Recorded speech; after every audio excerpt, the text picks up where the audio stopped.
ثم إنه ذكرها مفردة وثنائية وثلاثية ورباعية وخماسية. بیا دا حروف مقطعات مفردم ذکر کړي دي، ثنائی 2 حرفیم ذکر کړي، ثلاثی 3 حرفیم ذکر کړي، رباعی 4 حرفیم ذکر کړي او خماسیم ذکر کړي دي.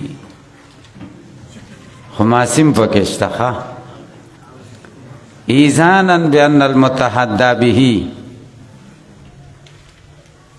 خبرداري ورکوي په دې خبره چې هغه څه چې په هغه چیلنج دعوت ته مقابله ورکول کیږي مرکب ده من کلماتهم التي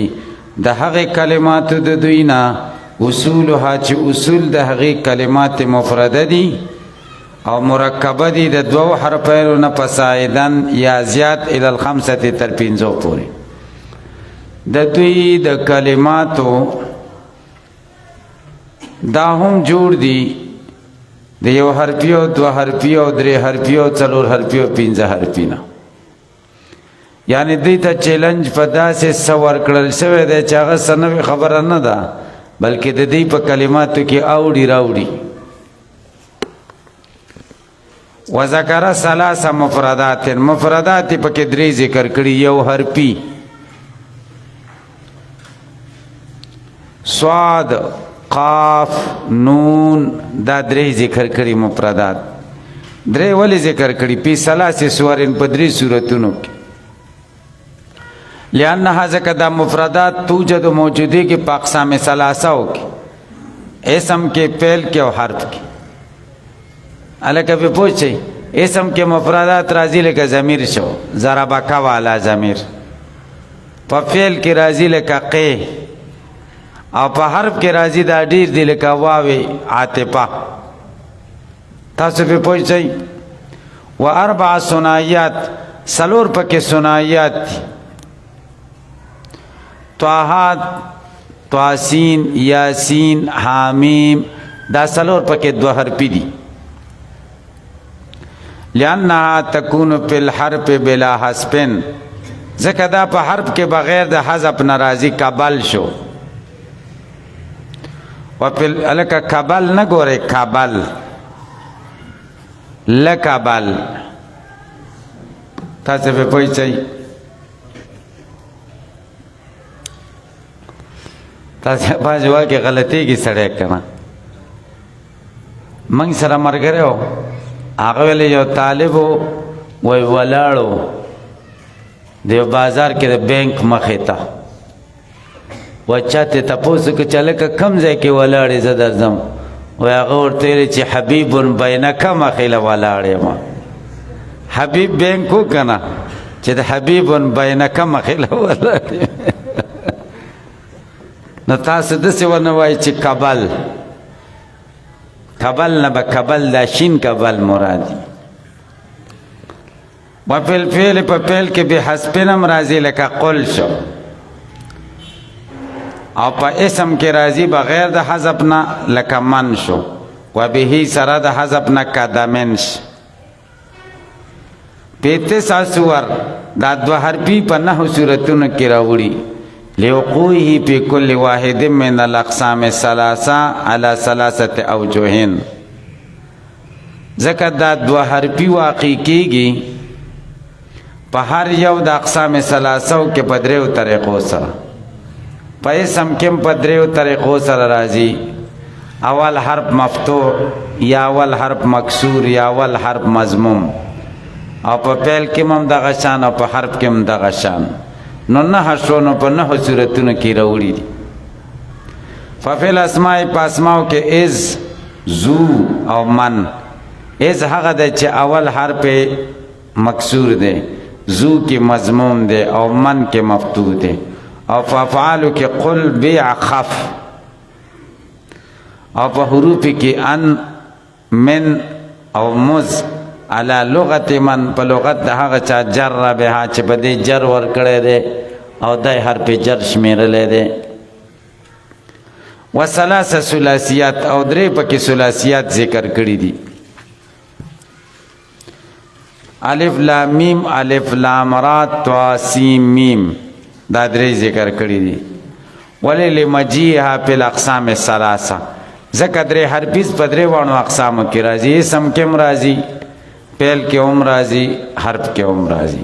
اسم کې راځي لکه پاراسون، فعل کې راځي لکه ضربا، او حرف کې راځي لکه منز. الکه په پوښتای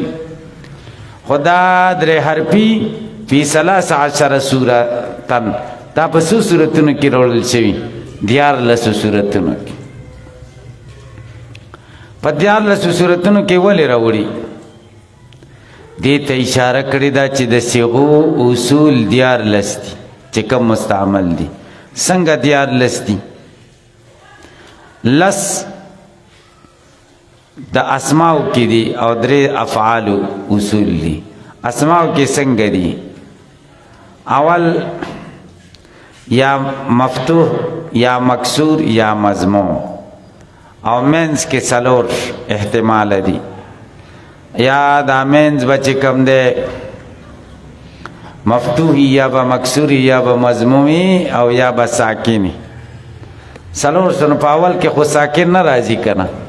نو دریول چې څلورو کې ضربر کې څو شو؟ 12. نو اسماء کې پکار د چې 12 صيغې راغلې وي،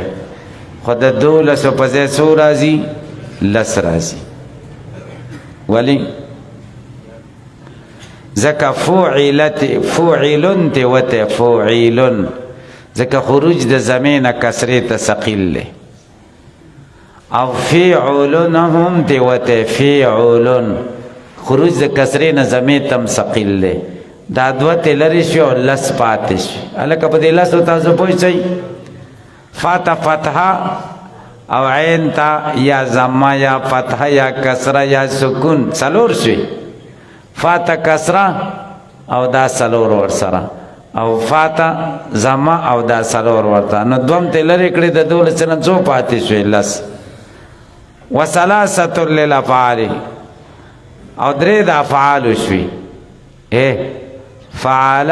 فاعل فاعل بس. لکه په پوښتنه ځکه ماضی کې امدادي کنه معلوم کی، مجهول ځکه ذکر نه کړه چې اصل معلوم دی کنه. ګورئ تنبیهن تنبیه ورکړه الله په دې خبره چې ان اصول الابنیت اصول د صيغو چې کوم مستعمل دي 13 14 دي. 10 من الاسماء لس د دینه د اسماء د پاره دي، وثلاثه للافعال نو 14 او رباعیتین و خماسیتین.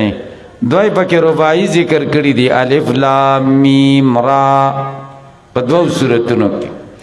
دوی پکې خماسی ذکر کړی دي کاف ها یا عین صاد حامیم عین سین قاف. دا ولی تنبیهن تنبیه ور کړی دا الله په دې خبره ان لكل منهما چې هر یو ته د رباعی او د خماسی نه اصل مشتا. کله که جعفر شو دا د رباعی اصل له، او سفرجل دا د چا اصل دی؟ و ملحق مشتا لکه قردد او جهنپل. قردد دا ملحق دی د چا پوری؟ د رباعی پوری. او جهنپل دا ملحق دی د چا پوری؟ لکه په پوښتای ولعلها فرقت على السور ولم تعد بأجمعها في أول القرآن لهذه الفائدة. د دې زینا د یو اعتراض دفع کوي او دو حکمتونه د تفریق د مقطعات ذکر کوي. اعتراض دا دی چې دا ټول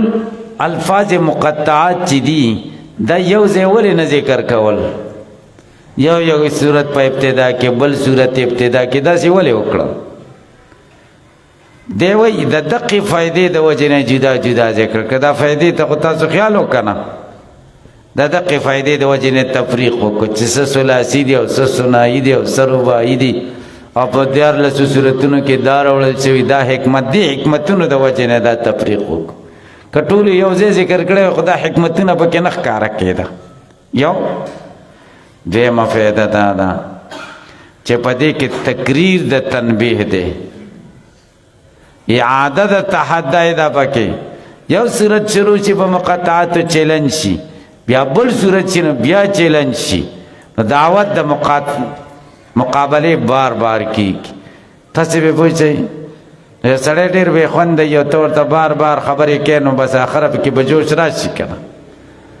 الله تعالی بار بار چیلنج ورکوي چې د قرآن مقابله وکوي که را میدان ته شئ نه را میدان لکیر معلومه شوه چې نه شئ کولی ولعلها شاید چې دا حروف مقطعات فرقت علی الصور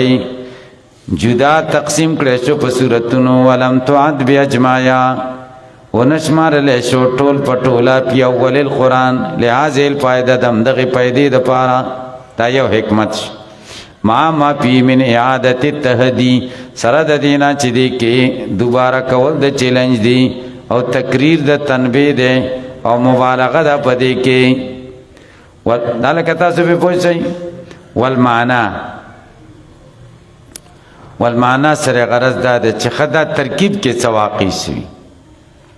مخکې خو تاسو ویلې چې ترکیب کې په حالت وقف کې بغیر د عامل نه لا محل لها من الاعراب و چې ترکیب کې واقع کې مبتدا ورته پټ راو باسه دا خبر کا په محل در پکې بشي یا دا خبر کا دا مبتدا کا خبر ورته پټ راو باسه الکه به پوښتای نو ګوره والمعنا معنا به داسي ان هاذا المتحدى دا هغه څه چې په دې چیلنج ور کول کېږي مؤلف د جنس د دې حروفونه نو دا الف لام میم د دې نه به مراد هذه الحروف شي نو دا به خبر شي او مبتدا به حذف شي مبتدا به څه شي المتحدى به مؤلف من جنس هذه الحروف المتحدى به با مبتدا شي من جنس هذه الحروف دا با په اعتبار د متعلق سره خبر شي الکه تاسو په ترکیب پوښتنه دا یو او المؤلف منها کذا یا هغه چې جوړ شوی دي د دې حروفونه کذا متحدى به دي نو المؤلف منها با مبتدا شي او خبر به ورته المتحدى به راوځي نو دا حروف المؤلف منها دا حروف شو حروف مبتدا شو او کذا یعنی المتحدى به دا خبر شو الکه تاسو په دې ترکیب پوښتئ وقيل هي اسماء الصور یلکه یو خبره خدا شو چې دا اسماء د مسمیات دي څه دي اسماء د مسمیات دي دیم وقيل چاویل دي هي اسماء الصور دا د سورتونو نمونه دي وعليه اتفاق الاكثر او په دې اتفاق د اکثر ملایانو ده په پوښتنه د سورته بقره نوم الف لام میم ده الف لام میم دلالت په بقره کوي الف لام میم د بقره نوم شه د سورته البقره نوم الف لام میم ده الکه په پوښتنه نو بیا سورته بقره ته الف لام میم وای او الف لام میم یو جز د سورته بقره ده نو تسمیه د کل شو چې ټوله سورته بقره ده په اسم د جز سره چې الف لام میم دی الکه به پوښتئ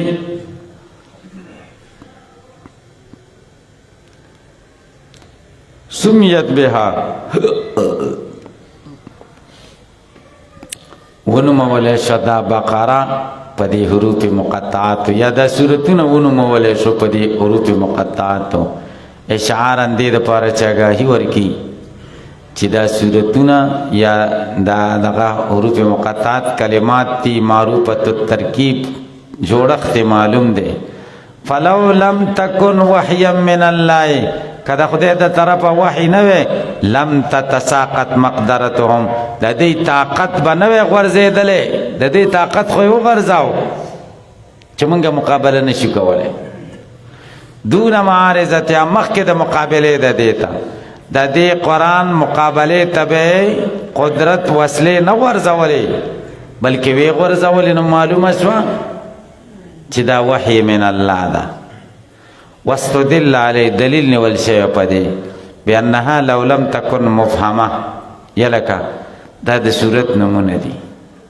ولی ځکه دې کې سلور احتمالات دي درې غلط دي او دا یو صحیح دی او یو صحیح دا دی چې دا د صورت نومونه دي احتمالات څلور څه دي یا ودا مفهمي د دې په معنا به څوک پوهېږي یا به غیر مفهمي صحیح شو که چېرته مفهم نشي نو بیا به درې بدای لازم شي دا به داسې شي لکه په محمل چې د چا سره خبرې کې او یا په زنجۍ ژبه کې د عربي سړي سره خبرې کې نو دا ښه کار دی غلط کار دی که نه دویم دا دی چې قرآن به ټول بیان او هدایت نشي هدایت او بیان خو هغه څه چې سړی پرې پوهېږي چې دې په مطلب څوک نه پوهېږي نو دا خو بیا قرآن بیان نشي ټول دریم نقصان به دا لازم شي چې بیا به پرې تحدي ممکنه نشي مقابلې چیلنج خو به داسې څه ورکوي چې هغه په معنا څوک پوهېږي چې دې په معنا څوک نه پوهېږي نو چیلنج پرې څه نو غیر مفهم خو نه ده صحیح دا یو احتمال شي که مفهم شي نو بیا درې احتمال دي یا به د صورت نمونه او یا به نه صحیح شو که نو یا به په لغت عربي کې د یو بل شي نومي یا به په لغت عجمي کې د بل شي نومي که په لغت عجمي کې په لغت عربي کې د بل شي نوم شي نو دا نه دي دا غلطه ده نه دی د بل شي نوم نه دی ولې نه دی ځکه موږ ته نه دی معلوم کم دی چې دی او که په عجمي کې شي دا هم باطله ده ځکه قرآن په عربۍ کې نازل شوی دی نومونه پکې د عجمۍ دي دا درې احتماله باطل شو نو څلورم احتمال دا چې مفهم دی